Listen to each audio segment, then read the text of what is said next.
Caroline Fasquelle, vous êtes enseignante et auteure du livre L'élève au cœur de la réussite. Vous enseignez, vous pratiquez la pédagogie inversée. Bonjour, merci d'être avec nous sur le plateau. Qu'est-ce que la pédagogie inversée?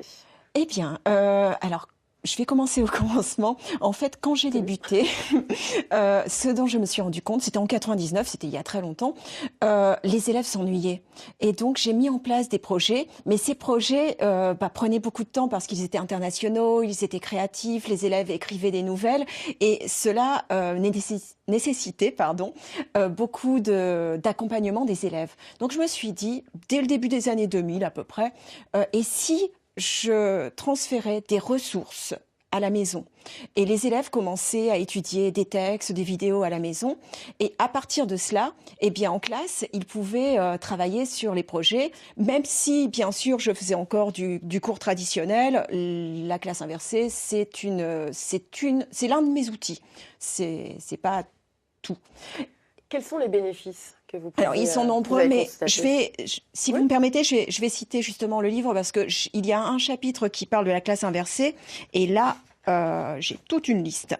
Donc, en fait, ce qui se passe, c'est que j'ai en tout cas constaté personnellement, et avec 16 autres établissements de 8 pays différents avec lesquels j'ai testé la classe inversée, que l'on gagnait du temps, énormément de temps, que les élèves approfondissaient leurs travaux. Il y avait aussi le partage pour les élèves, mais aussi pour les professeurs, parce que tout ce que l'on fait en classe inversée, en général, on le met en ligne.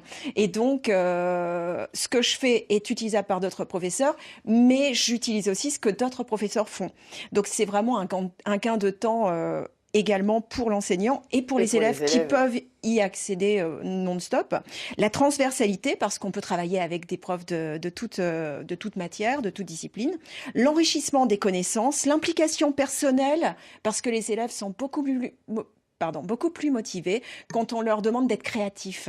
L'autonomie, la collaboration, bien sûr. Ils travaillent avec des auteurs américains, des élèves du monde entier. Donc, ça aide vraiment c'est la mondialisation dans ce qu'elle a de plus beau, en fait. Il y a quand même des mondialisations bien sympathiques. Et surtout, la différenciation des ressources selon les niveaux et les profils. Ça me permet de mettre plusieurs ressources de différents types pour les élèves qui sont plutôt auditifs, plutôt visuels, enfin, les différents types d'intelligence. Enfin, ça permet vraiment de changer tout. Et pardon. Allez-y. Un élève qui, par exemple, aurait besoin de lire 5 fois le texte ou de regarder 5 fois la vidéo, peut le faire à la maison. Alors que si je Il n'y a pas de pression, la pression du groupe, des autres élèves, du professeur, etc. Zéro pression.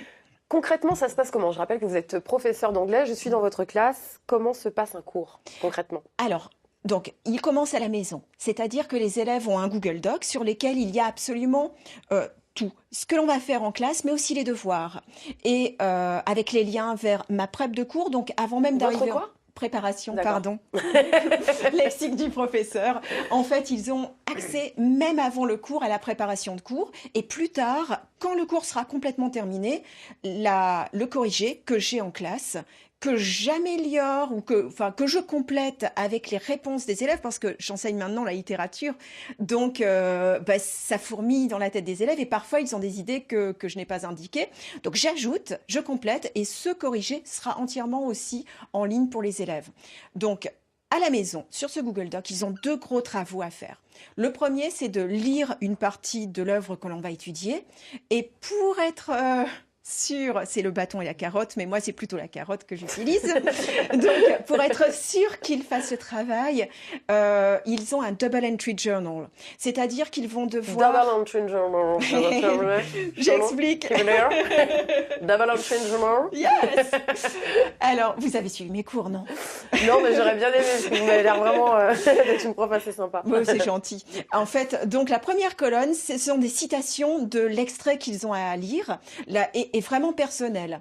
La deuxième colonne, c'est ce qu'ils en retirent. Donc, ce sont leurs analyses, leurs ressentis.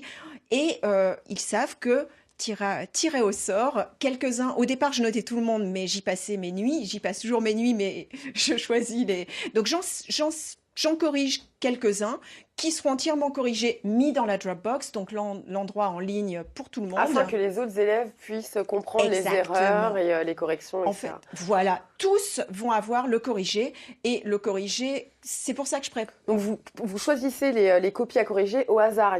Oui. Les élèves le comprennent bien, ça? Mais complètement. Et puis ils savent que si c'est pas fait, c'est 0. Donc il y a quand même un peu de bâton. Et j'ai jamais mis de 0.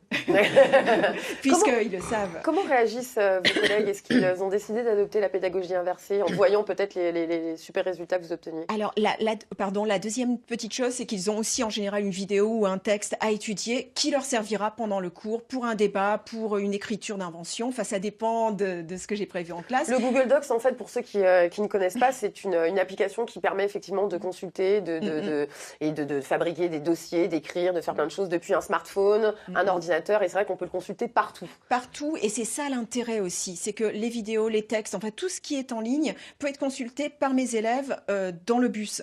Parce que ce que j'ai compris très vite quand j'ai débuté, c'est que mes élèves avaient en moyenne 1 heure le matin, 1 heure le soir de trajet et de transport, et pourquoi pas de la louer de toute façon. Tant qu'à faire. Et donc les collègues, vous me demandiez, eh bien il y a eu toutes sortes de réactions. Les collègues qui sont super enthousiastes, qui viennent me voir en classe, qui échangent en ligne, il y a beaucoup de gens enthousiastes.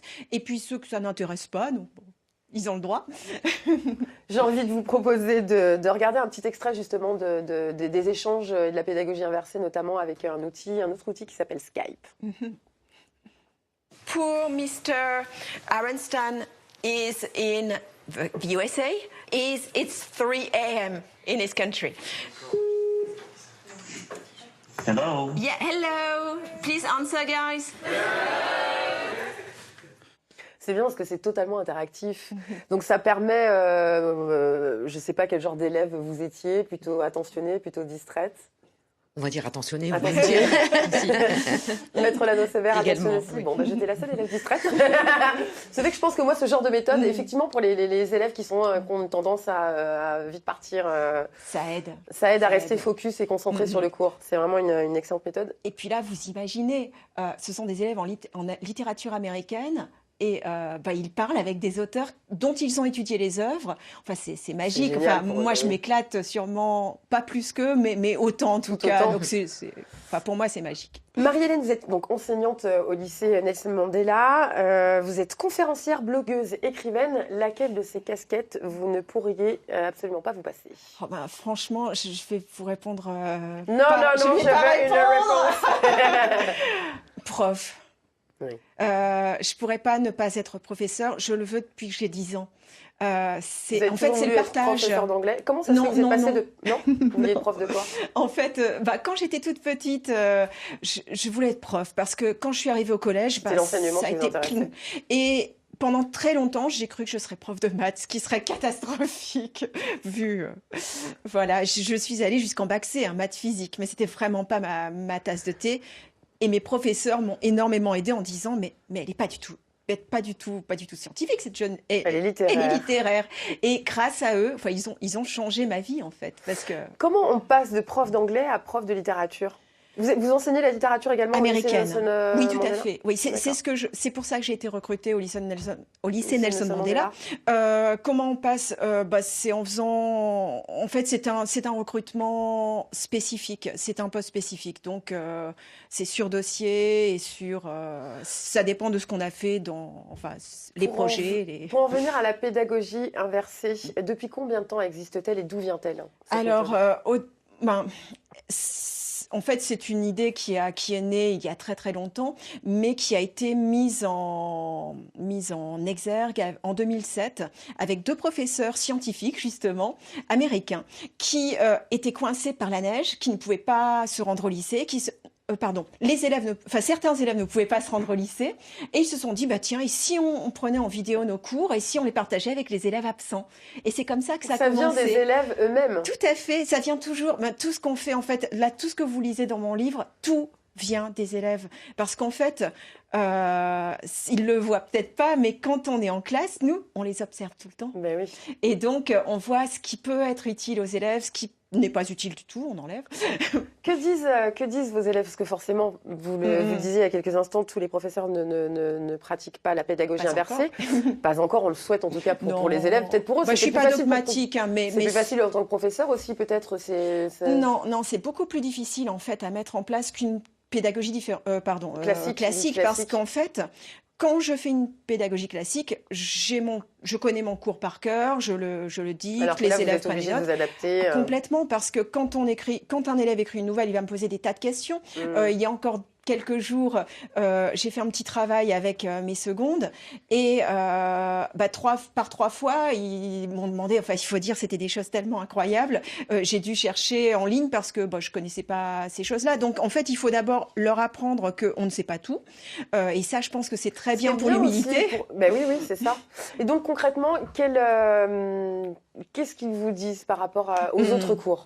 Alors, ce qui s'est passé, c'est que je sais exactement ce qu'ils se disent, enfin en tout cas certains d'entre eux, parce qu'il y a 2 ans, j'ai demandé à mes élèves, pendant la journée portes ouvertes, de parler de ce qu'on faisait en classe, en histoire-géographie et en littérature américaine, ce qui correspond à la section internationale.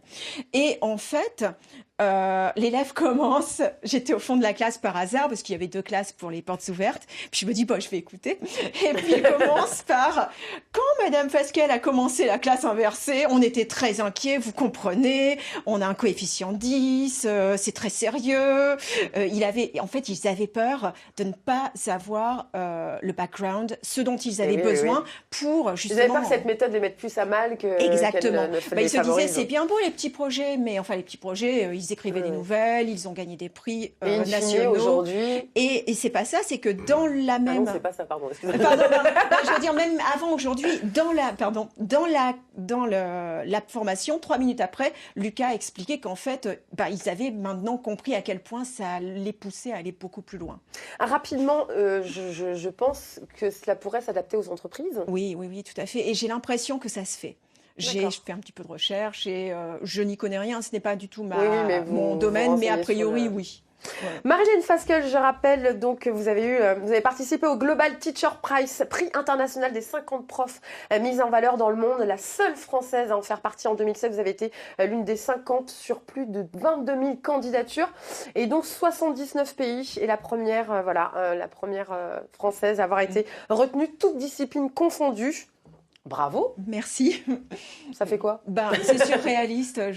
Même aujourd'hui, ça fait 1 an et pour moi, c'est toujours aussi surréaliste parce que je ne voulais pas concourir. Ça faisait 2 ans qu'on me poussait à concourir et quand j'ai vu un peu les critères, je me disais que c'était possible, mais jamais on se dit qu'on sera dans les 50. Donc c'est magique parce que ça m'a ouvert les portes vers 150 collègues avec qui on partage tous les jours. Qui pratiquent également de la pédagogie? Pas forcément, mais certains. Vous avez pu aussi la distiller, j'imagine. Oui. Marie-Hélène Fasquelle, merci beaucoup. Je rappelle qui est auteure du livre L'élève au cœur de la réussite, une méthode qui visiblement fonctionne et qui fait du bien autant aux élèves qu'aux professeurs.